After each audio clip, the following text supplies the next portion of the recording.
I still remember the way he said it, like it was just another conversation over coffee.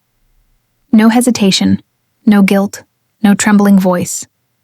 Just calm, almost too calm. "Grace," he began, looking at me across the table. "I think we've both changed. I want to feel alive again. I've met someone." For a moment, the world went silent. The ticking clock on the kitchen wall, the sound of the kettle, everything blurred into a low hum. All I could hear was my heartbeat, slow, heavy, and loud. I looked at him, the man I had built my entire life around for 25 years. The man who once held my hand when I was scared to give birth to our first child. The man who made me coffee every morning for a decade, even when he didn't feel like it. And now, the same man was looking into my eyes and telling me he wanted someone younger. I wanted to laugh. Not because it was funny, but because it sounded like something that only happened in movies or gossip columns. But this was my life. My marriage, my story. I tried to speak, but my voice didn't come out. Instead, I just stared at the gold band on his finger. The one I placed there 25 years ago under a sky full of rain and promises. He kept talking, as if trying to justify it. "She's not what you think," he said softly. "She's just young. She listens. She makes me feel like I still matter." Those words stung more than anything else he could have said. She makes me feel like I still matter. Did I stop making him feel that way? Had I become invisible in my own home?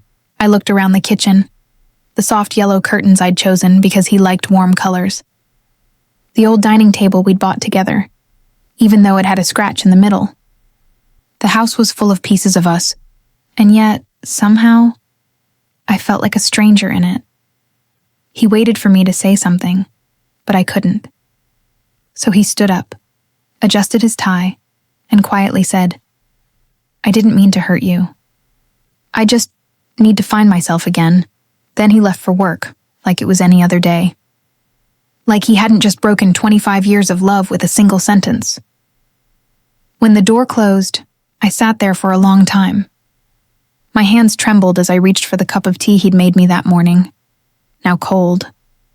It felt symbolic somehow, cold tea, cold love, cold words. I thought about calling my best friend, but I didn't. Because deep down, I wasn't ready to say it out loud yet. Once you speak it, it becomes real. Instead, I walked to the living room and stared at our wedding photo. I was smiling, eyes full of trust. He was looking at me like I was his whole world, and maybe I was once. Until the world got older, and he decided to trade it for a new one. That night, I couldn't sleep.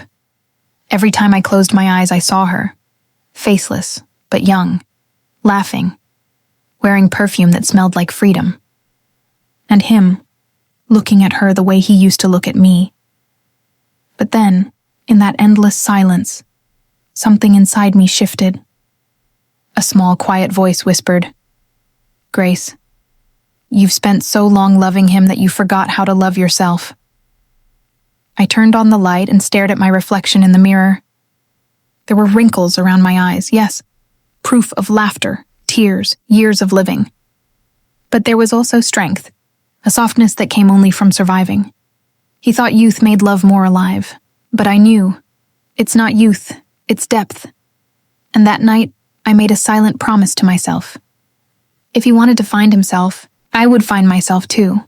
But the difference was, when I found mine, I wouldn't lose it again.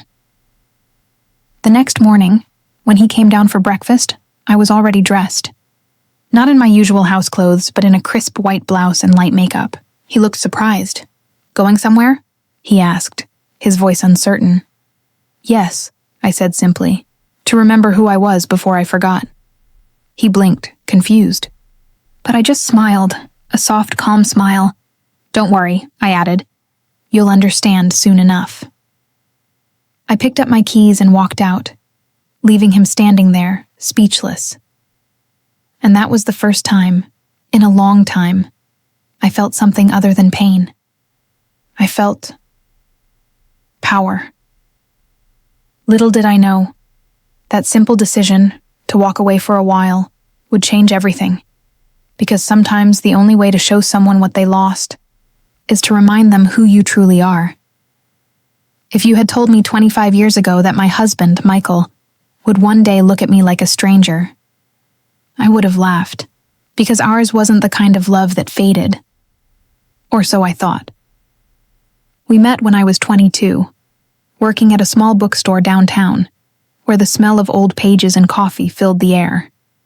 He came in one afternoon, looking for a book on photography. I remember his shy smile, the way his fingers brushed the spine of the book I handed him.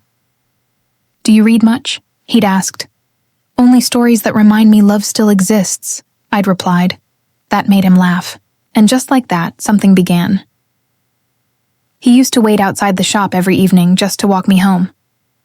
Sometimes we'd stop at the old park bench near the lake, talking for hours. About dreams, life, and the kind of home we wanted someday. We didn't have much money, but we had each other. And in those days, that felt like enough. When he proposed, it was simple. No grand gestures, no fancy dinners, just him, standing in front of me in our tiny apartment kitchen, with a ring that barely sparkled, but eyes that did. "I can't promise a perfect life," he'd said, "but I promise you won't live it alone." And I believed him. For years, we built our world piece by piece. One paycheck, one prayer, one dream at a time. I supported his career. He supported my heart. When he got his promotion, we celebrated with cheap wine and laughter that filled the whole room. We bought this house, the same one he walked out of recently, after our son was born. I painted the nursery myself, humming softly, while Michael assembled the crib. He'd look at me sometimes and say, "Grace, I don't know how I got so lucky." And I'd smile, not realizing how fragile those words were. Life got busy after that. Our son grew, work got heavier, and romance slowly turned into routine. The kisses became quick, the conversations shorter. But I thought that was just how marriage evolved, from fire to warmth, from excitement to comfort. I didn't realize that sometimes, when comfort grows too quiet, people start mistaking it for emptiness. I began to notice little changes. He started staying late at work. He became quieter at dinner. He'd scroll through his phone with a faint smile I didn't recognize anymore. One night, as I folded laundry, I found a receipt in his jacket pocket for a dinner I wasn't at. 2 meals, 1 bottle of wine. My heart stopped, but my mind defended him instantly. Maybe it was a client, maybe a friend. Denial. The first refuge of a woman who still loves too much. A week later, I overheard him on the phone. His tone was soft, playful, the kind of tone he hadn't used with me in years. And then he said it. "I'll see you tomorrow, beautiful." It was like a knife, not sharp enough to kill instantly, but deep enough to bleed slowly. I didn't confront him right away.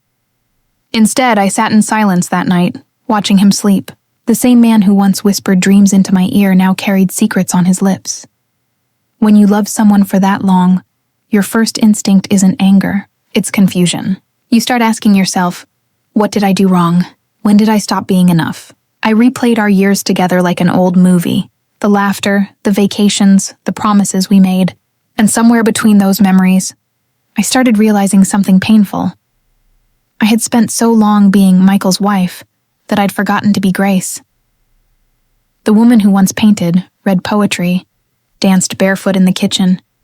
She had slowly disappeared beneath the weight of being everything for everyone else. But that night, as the truth began to sink in, I felt something stir inside me. Not rage, not bitterness, but a quiet kind of strength. I didn't know it then, but that was the beginning of my awakening. The next morning, I went about my day like everything was normal. Made breakfast, did the dishes, smiled when he kissed my cheek before work. But inside, I was watching, observing the man I thought I knew. He looked the same, but I could see the distance now. The way his eyes darted when I asked simple questions, the guilt in his smile. And though my heart was breaking, I realized something important. I couldn't control his choices. But I could control mine. So I began to prepare myself quietly. Not for revenge, not for confrontation, but for peace. because sometimes the most powerful thing a woman can do is walk away with her dignity still intact. And while he was out searching for someone younger, I was about to rediscover the woman he had long forgotten, and the one I was meant to be all along. The following weeks felt like living in two worlds. One where I still cooked his breakfast, smiled politely, and asked about his day. And another where every sound of a message notification twisted something inside me. He thought I didn't notice, that I was too naive or too kind to suspect. But I did notice.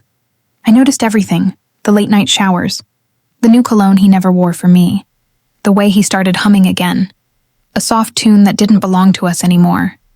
He would come home later and later, always with an excuse. Traffic was bad. Had to finish a report. Drinks with colleagues. But his eyes told a different story. Eyes that used to light up when they met mine now looked past me, as if searching for someone else even when I was right there. One evening, as he scrolled through his phone, a small smile appeared. The kind of smile that used to be mine. I was setting the table, my hands trembling slightly, and asked softly, "Who's making you smile like that, Michael?" He froze for a second, then looked up, pretending to laugh. "Just a friend from work." "A friend," I repeated, forcing a smile of my own. "That's nice," but inside I was screaming. After dinner, I went upstairs and sat by the window, watching the rain fall. I thought about all the times I'd stayed up late just to make sure he got home safe.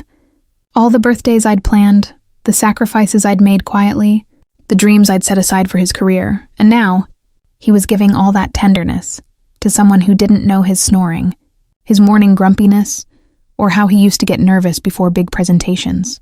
Someone who only saw the best parts of him, the polished, charming version I had helped build. I cried that night. Not out of weakness, but because I knew I couldn't stay silent much longer. The next day, I decided to test the waters. I dressed up a little, red lipstick, something he hadn't seen in years. When he came home, he looked surprised. "You look nice," he said hesitantly. I smiled. "Thank you. I had lunch with an old friend." He nodded slowly. "Oh, anyone I know?"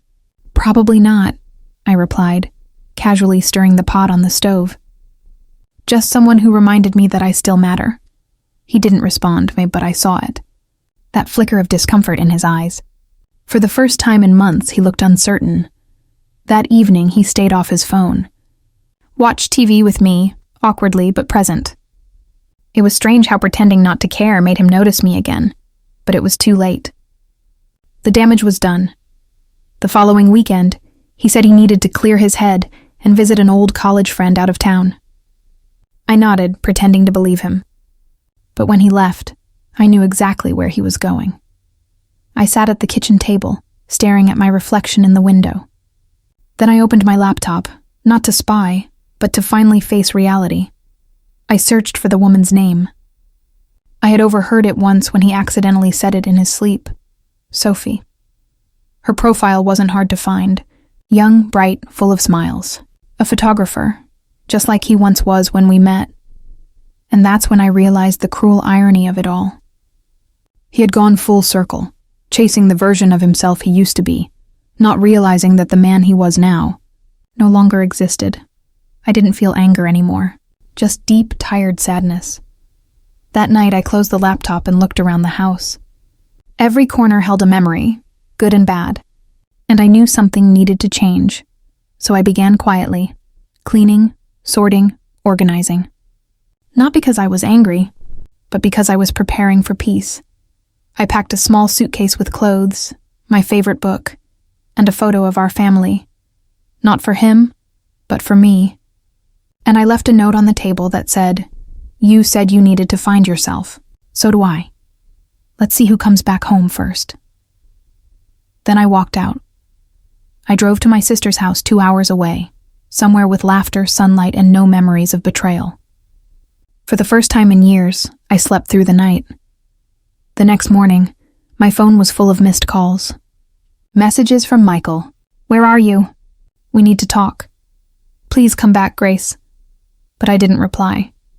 Instead, I walked outside, barefoot on the grass, feeling the morning dew under my feet. It was the simplest thing, but it made me feel alive again. That week I rediscovered myself piece by piece. Coffee with my sister, long walks, laughter that didn't sound forced, and every night as I looked at the stars I whispered, "I'm still here," because I was, and I was stronger than I had remembered. By the time Michael showed up at my sister's door a week later, tired, pale, and desperate, I had already made peace with one truth. Sometimes you have to lose everything familiar to finally come home to yourself. When I opened the door that morning, Michael was standing there, exhausted, unshaven, holding a small bouquet of wilted daisies. "Grace," he said softly, his voice trembling. "Can we talk?" For a moment I just looked at him, the man who had once been my whole world, now looking lost in it. I stepped aside silently, and he walked in. The air between us felt heavy with all the words we hadn't said. He sat at the edge of the couch while I stood near the window, arms crossed. He looked around the room, the family photos, the blanket my sister had given me, the open sketchbook on the table. "You look different," he murmured. "I am," I said quietly. "I finally remembered who I am." He swallowed hard, his eyes glistening. "Grace, I made a mistake." I tilted my head. "Which part was the mistake, Michael? Wanting someone younger or thinking I wouldn't find out?" He looked down, shame flickering across his face. "It wasn't about her," he said quickly. "It was about me. I felt old, invisible. I thought being with her would make me feel alive again." "And did it?" I asked, my voice steady. He hesitated, then shook his head. "No, it made me feel smaller. Every time I looked at her, all I could see was what I'd thrown away." For a moment, silence filled the room, the kind that carries both pain and truth. He continued. "She left. Grace. She said she couldn't be with someone who was still in love with his wife." I felt a strange calm wash over me. Once upon a time, those words would have broken me, but now, they just sounded like closure. He stood up slowly, taking a step toward me. "I came to tell you I'm sorry," he whispered. "I want to come home." I looked at him, really looked at him. The lines on his face, the guilt in his eyes, the man who had once made me laugh until I cried. And I realized something. I didn't hate him. I just didn't belong to him anymore. "Michael," I said softly, "you can't come back to something you already destroyed." He flinched. "Please, Grace. I'll do anything. I'll change." I shook my head. "You already changed. Just not in the way you think." He looked confused, desperate. "I thought you'd understand," he said, his voice cracking. "We spent our lives together." I stepped closer, close enough to smell the faint trace of that new cologne.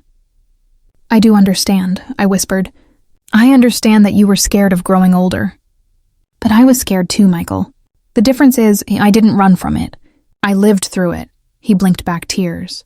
"I didn't mean to hurt you." "I know," I said softly. "But you did." He reached for my hand, but I stepped back. That simple movement, one step, carried all the power I had lost for years.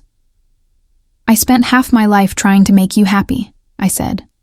"And somewhere along the way, I forgot what happiness even meant for me. You didn't take that from me, I gave it away, but now I'm taking it back." He stared at me, speechless. "You wanted someone younger," I continued. "You thought youth meant beauty, but beauty isn't smooth skin or bright eyes. It's standing in front of the person who broke you, and still having the grace not to break them back." He lowered his gaze, his shoulders trembling. "I don't deserve your forgiveness," he said. "Maybe not," I replied gently, "but I'll forgive you anyway. Not for you, but for me." Tears streamed down his face. "Is this it then?" I smiled faintly. "This is peace, Michael.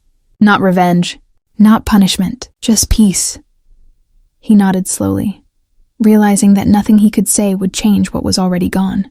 He turned toward the door, pausing for one last look. "You were the best part of my life," he whispered. I looked at him. The man who once made me feel safe, now standing in the ruins of our shared years, and said softly, "I was the best part of mine too. But I still have more life left to live." And then, For the first time in a long time, I closed the door, not in anger, but in acceptance.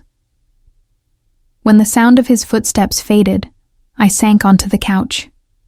My heart was beating fast, but not from pain, from freedom. Outside, the sky had begun to clear. A soft beam of sunlight broke through the clouds and touched the floor beside me, and in that moment I realized, endings can be beautiful too. Because sometimes, walking away isn't the end of love. It's the beginning of self-respect. The days after Michael left were strangely quiet. For the first time in 25 years, I woke up without hearing another breath beside me. At first, the silence felt like a wound, deep, empty, and echoing. But soon, it began to sound like peace. I started noticing small things I had long ignored. The soft rustle of curtains in the morning breeze, the gentle chirping of birds outside my window, the scent of jasmine that drifted in through the open kitchen door. It felt like the world had been waiting for me to slow down and finally listen. Each morning, I made myself a cup of coffee and sat by the window, the same spot where Michael used to read the newspaper. Only this time, I wasn't waiting for anyone to join me. I was learning how to join myself. I spent hours walking through the garden, touching the petals, trimming the old plants that had been left unattended. And as I cared for them, I realized something simple. Healing isn't about forgetting. It's about nurturing what's still alive. One afternoon, my daughter Emily called. Her voice sounded hesitant. "Mom," she said softly, "Dad told me what happened. Are you okay?" I smiled, though she couldn't see it. "I'm better than I thought I'd be, sweetheart." "I'm so sorry, Mom. I don't understand how he could do that to you." I took a deep breath. "Emily, people don't always hurt us because they stop loving us. Sometimes they just stop loving themselves." She was silent for a moment. "You're amazing, Mom. I wish I could be as strong as you." I chuckled gently. "You already are. You just haven't needed to be yet." After we hung up, I sat there for a while, and a memory came back. The day Michael and I moved into this house, he had carried me through the front door, laughing, whispering promises of forever. And though forever didn't last, I realized love still did. Not the kind that binds you to another person, but the kind that teaches you to stand tall, even when your heart feels heavy. Weeks passed. The seasons began to change. I started painting again, something I hadn't done in years. With every brushstroke, I let out pieces of my story, the pain, the regret, the forgiveness.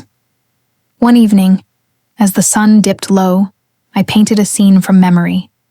A woman standing on a hill, her hair blowing in the wind, watching the sunset alone. But she didn't look lonely. She looked free. That night, I sat by the window again, a soft smile on my face. I realized that I no longer missed Michael.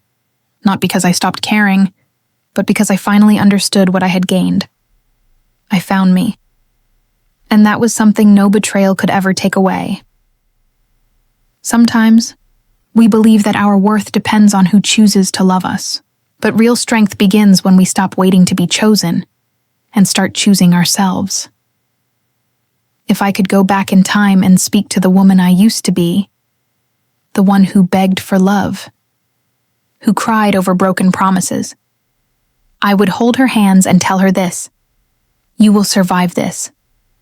You will cry, you will fall apart, but one day you will wake up and realize you didn't lose him. You found you. Forgiveness didn't come all at once. Some days the anger still rose like a wave, but instead of drowning in it, I learned to let it pass. Because forgiveness isn't about saying, it's okay.